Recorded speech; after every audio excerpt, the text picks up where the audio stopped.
Yo, homie, that's a really nice watch. Kind of reminds me of one I lost. He didn't lose it. Pawned it up on 128th a few hours ago. What, you a cop or something? Not tonight.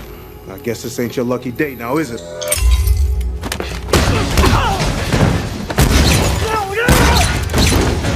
You ever seen this woman? No. There's a little black feather. Get up! You gotta protect me from him. Who are you talking about? The man who killed your wife!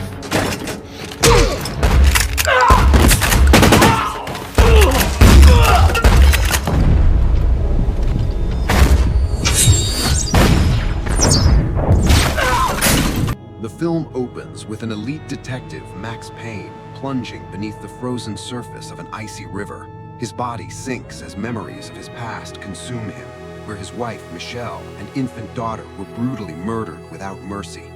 He reflects in a cold, emotionless tone, saying he doesn't believe in heaven, only in pain, fear, and death.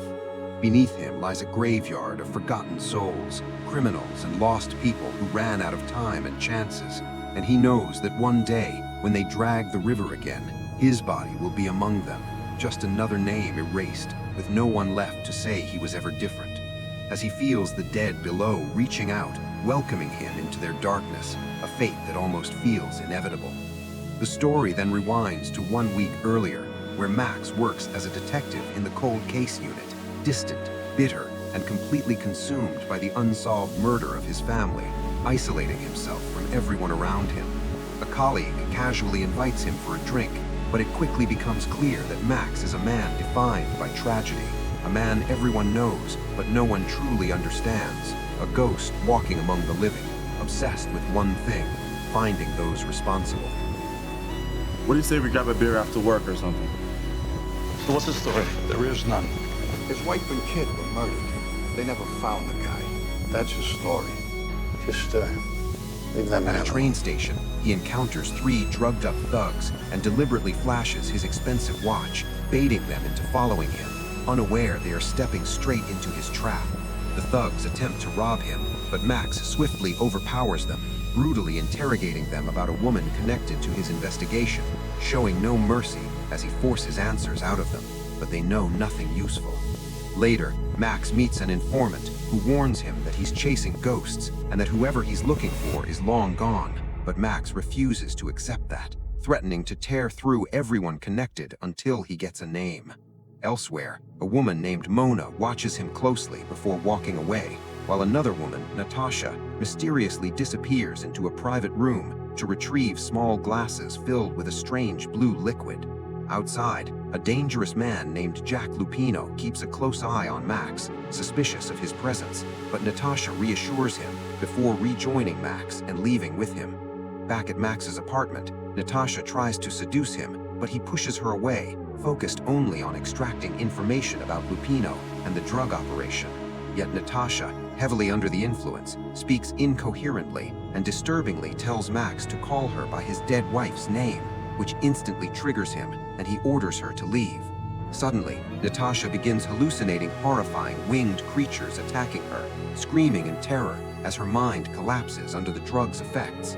The next day, Max's closest friend and former partner, Alex Balder, meets him and takes him to a crime scene from the previous night, revealing that Max's wallet was found near the victim, putting him under suspicion, and warning him that if he doesn't cooperate, others will come who won't care about his side of the story, hinting that Max's obsession is destroying his reputation. Why are you showing me this? We found this here. Do you know her, Max? It's Natasha. Let's take a ride. What are we doing here? We're getting a beer, right? You were with the victim last night. Your wallet was found in the alley. If you don't want to talk to me, they're going to send somebody who doesn't know you and won't care about your side of the story. What are you mixed up in, man? You can talk to me. You know what they think about you at the force already, right? You should hear all the questions I get about my old partner. Good thing you got my back then, huh? What's that supposed to mean? It means that with your follow-through on unsolved murders, I don't have much hope for that girl in the alley. Is that what you think? That I didn't work Michelle's case? He's still out there somewhere. One of them is still out there. Meanwhile, Mona learns about her sister Natasha's death and is devastated, immediately setting out to find who is responsible. Later that night, Alex discovers a shocking connection, noticing that Natasha had the exact same tattoo as Michelle, Max's wife, and urgently tries to contact Max, leaving a message asking him to come to his apartment.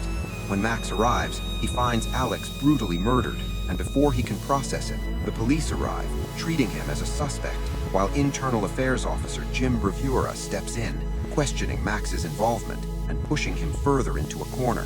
Max escapes before being arrested, disappearing once again into the night. Soon after, Mona ambushes Max, forcing him to his knees at gunpoint, demanding answers about her sister. But realizing they share a common enemy, they form a tense alliance to find the truth. Together, they track down a tattoo artist who reveals the wing symbol represents Valkyries from Norse mythology, beings who carry the souls of those who die violently, hinting at something deeper and more sinister. The focus then shifts to Jack Lupino, now completely unhinged due to his addiction to a powerful drug called Valkyr, as he violently kills a fellow addict in a fit of madness. Mona later meets a local gangster who confirms Lupino is behind everything and reveals his location at a place called Ragnarok. At the same time, Max infiltrates a secret records facility belonging to Aesir Pharmaceuticals and discovers missing files connected to Michelle's work, realizing the company is hiding something major. Flashbacks reveal that Michelle had been investigating a dangerous project before her death, and suspicion begins to fall on the corporation. Meanwhile, Jason Colvin, a company executive, is seen exchanging sensitive files with Nicole Horn, the CEO, during a tense meeting, hinting at a cover-up. Max confronts Jason at his office, demanding answers, and under pressure, Jason confesses that Valkyr was a military experiment designed to create fearless super soldiers, but it failed horribly, causing extreme hallucinations and addiction, turning test subjects into violent monsters, and revealing that Lupino was one of the few who reacted positively, becoming incredibly dangerous. Jason admits the project was shut down, but the damage had already spread, and the drug leaked into the streets. He desperately begs Max for protection, claiming the man who killed his wife is still out there. But before more can be revealed, chaos erupts as Max escapes again. Later, Max watches a video exposing the truth about Valkyr, confirming that Aesir Pharmaceuticals secretly developed the drug and that Lupino was deeply connected to the experiment. Mona informs Max that Lupino is hiding at Ragnarok, warning him that it's a suicide mission, but Max, driven by vengeance, heads straight into danger. Meanwhile, a chilling confession reveals that Michelle's murder was no accident, but a calculated act to silence her after she got too close to the truth, and her killer shows no remorse, even admitting that taking her life felt like solving a problem. As the situation escalates, federal authorities begin investigating Aesir Pharmaceuticals, forcing the corrupt leaders to prepare for escape. But Max arrives before they can disappear, launching a relentless assault on their headquarters. Explosions rip through the building as Max fights his way through enemies, unstoppable and fueled by rage, refusing to back down until he reaches the top. Despite efforts to stop him, Max survives every obstacle, pushing forward with nothing left to lose. In the end, after a brutal confrontation, the bodies fall silent, and the final gunshot echoes like a full stop to his journey of pain and revenge. As Max lowers his weapon, reflecting on everything he's lost, admitting that while he may not believe in heaven, he now believes in angels. Authorities arrive and take him into custody, but he is alive, having survived the storm. In a post-credits scene, Max meets Mona at a bar, where without exchanging a word, she slides a newspaper toward him, revealing that Nicole Horn remains in power.